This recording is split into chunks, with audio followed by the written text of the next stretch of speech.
মাত্র 2টি ডিম আর ঘরে থাকা অল্প উপকরণ দিয়েই তৈরি করে নিয়েছি খুবই মজার হেলদি একটা নাস্তার রেসিপি। চাইলে তোমরা বিকালে চায়ের সাথে পরিবেশনের জন্য তৈরি করে নিতে পারো। বাচ্চা থেকে বড় সবাই খুবই পছন্দ করবে। তাছাড়া কোনো রকম ঝামেলা ছাড়াই তৈরি করে নেওয়া যায়। তাহলে চলো দেখে নিই নাস্তাটা কিভাবে তৈরি করছি। নাস্তা তৈরির শুরুতে বলে নিয়ে নিচ্ছি 2টি ডিম। ডিম যদি ফ্রিজে থাকে অবশ্যই নাস্তা তৈরির 10 মিনিট আগে বের করে রাখতে হবে। এখন ডিমের সাদা অংশ থেকে কুসুম আলাদা করে নিচ্ছি।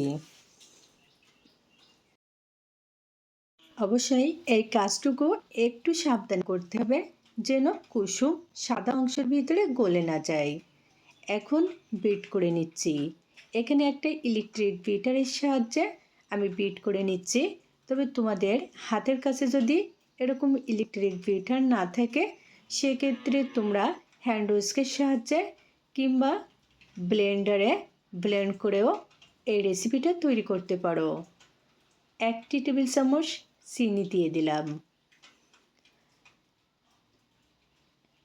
এভাবে একটু পর পর আমি 3 টেবিল চামচ চিনি অ্যাড করে দিচ্ছি। একসাথে সবটুকু চিনি দিব না, এরকম অল্প অল্প করে চিনি দিয়ে ভালো করে বিট করে নিব, অর্থাৎ ফোম তৈরি করে নিব। হ্যাঁ, এখানে কিন্তু খুব বেশি চিনি দেওয়া যাবে না, এরকম টি টেবিল মেপে চিনি দিতে হবে, তাহলে কিন্তু নাস্তাটা একেবারে পারফেক্ট হবে। খুবই সুন্দর করে বিট করে নেওয়া হয়ে গেছে। এখন ডিমের কুসুম 2টি একটু মিশিয়ে নিচ্ছি। এর ভিতরে নিয়ে নিচ্ছি 1 চিমটি লবণ আর 100 গ্রাম পরিমাণ দুধ। দুধ আগে থেকে জাল করে ঠান্ডা করে নিয়েছি।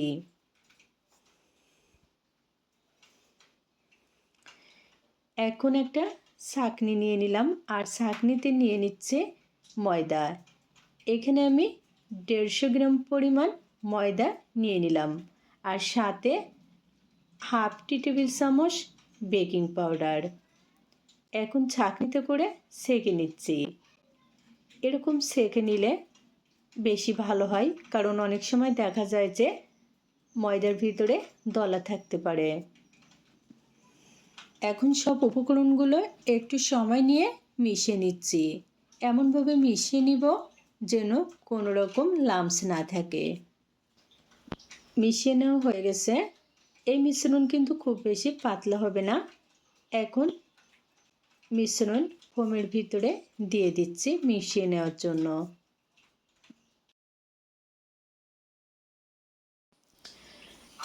একটু সময় নিয়ে খুবই ভালো করে মিশিয়ে নিয়েছি। এখন কিন্তু মিশ্রণ নাস্তার জন্য পুরোপুরি রেডি। তো প্যানে নিয়ে নিচ্ছি কয়েক ফোঁটা তেল। তেল দেওয়ার পরে ব্রাশের সাহায্যে চারিদিকে এরকম করে ছড়িয়ে নিব। আর সবটুকু ব্যাটার আমি এরকম একটা পলি ব্যাগে নিয়ে নিয়েছি। নাস্তাটা আমি এই পলি ব্যাগের সাহায্যে তৈরি করব। তো এরকম এক পাশ থেকে ছোট ছিদ্র করে নিয়েছি। কাজটা কিন্তু খুবই সহজ। আর এভাবে যদি নাস্তাটা তৈরি করা হয় তাহলে কিন্তু খুবই সহজে কোনো রকম ঝামেলা ছাড়াই সুন্দরভাবে নাস্তাটা তৈরি করে নেওয়া যায়। আর হ্যাঁ, এই পর্যায়ে চুলার আঁচটা কিন্তু একেবারে লো ফ্লেমে রাখতে হবে। এখন ঢাকা দিয়ে 3 মিনিটের জন্য ঢেকে দিলাম। 3 মিনিট পরে উপরটা কিন্তু প্রায় শুকিয়ে এসেছে। তো আবারও একটু মিশ্রণ এভাবে দিয়ে দিচ্ছি, তাহলে নাস্তাগুলো একটু মোটা হবে, খেতে বেশি ভালো লাগবে। আবারও ঢাকনা দিয়ে 2 থেকে 3 মিনিটের জন্য ঢেকে দিচ্ছি। মিনিট পরে ঢাকনা তুলে নিলাম। উপরটা কিন্তু বেক হয়ে গেছে। এখন উল্টে নিচ্ছি। আসলে আজকের এই নাস্তাটা তৈরি করা কিন্তু একেবারে সহজ আর খেতেও কিন্তু বেশ মজার।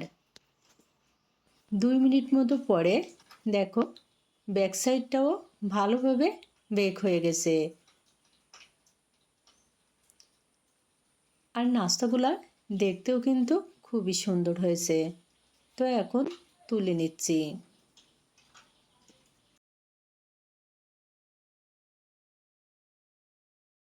বিকালে চায়ের সাথে খাওয়ার জন্য কিন্তু দারুণ মজার একটা রেসিপি শেয়ার করলাম।